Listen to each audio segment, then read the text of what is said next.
என்றைக்குமே இந்த மாதிரி சுற்றுச்சூழலும் இயற்கையை மட்டும்தான் நம்மளுக்கு ஒரு மன அமைதியை கொடுக்குங்க.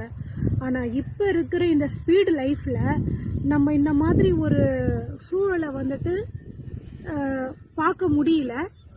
பட் இன்னைக்கு இருக்கக்கூடிய அந்த ஸ்பீடு லைஃப், டென்ஷன் லைஃப்பில் நம்மளுக்கு ரொம்ப மன அமைதி தேவைப்படுது. இந்த மன அமைதி கண்டிப்பாக பாசிபிலிட்டி நம்ம தியானம் பண்ணுறதில்ல. இந்த தியானத்து கூடவே திருநீரை வந்துட்டு யூஸ் பண்ணுங்க. நான் இந்த வீடியோ முடிஞ்சு உங்களுக்கு ஒரு போஸ்ட் வரும். அந்த போஸ்ட்ல இருக்கக்கூடிய திருநீர் வந்து பார்த்தீங்கன்னா சாம்பல் நிறத்தில் தான் இருக்கும். அது கூட 25 வகையான ஹெர்பல்ஸ், வெண்துளசி, கருந்துளசி, தர்ப, நாவுருவின்னு சொல்லுவாங்க, நாவுருவி, வாஸ்து செடி வந்து பார்த்தீங்கன்னா தொட்டாசினிங்கி. ஸோ இந்த மாதிரி வந்துட்டு இந்த செடிகளெல்லாம் யூஸ் பண்ணி காய வச்சு அதில் வந்துட்டு ஆட் பண்ணியிருக்காங்க.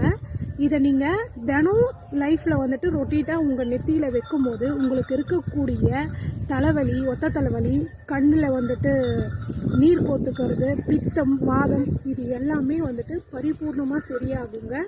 ஸோ இதில் வந்துட்டு குப்பை மேனி இருக்கிறதுனால நம்மளுக்கு வந்து ஒரு இன்ஃபெக்ஷனும் வர்றதுக்கு வாய்ப்பு கிடையாது ஸ்கின்னில். இதை யூஸ் பண்ணுங்க. இது கூடவே தியான பயிற்சியும் கண்டினியூ பண்ணுங்க. இதுக்கான எஃபெக்ட் கண்டிப்பாக good for health and meditation, இது ரெண்டுமே உங்களுக்கு பாசிபிலிட்டி ஆகும்.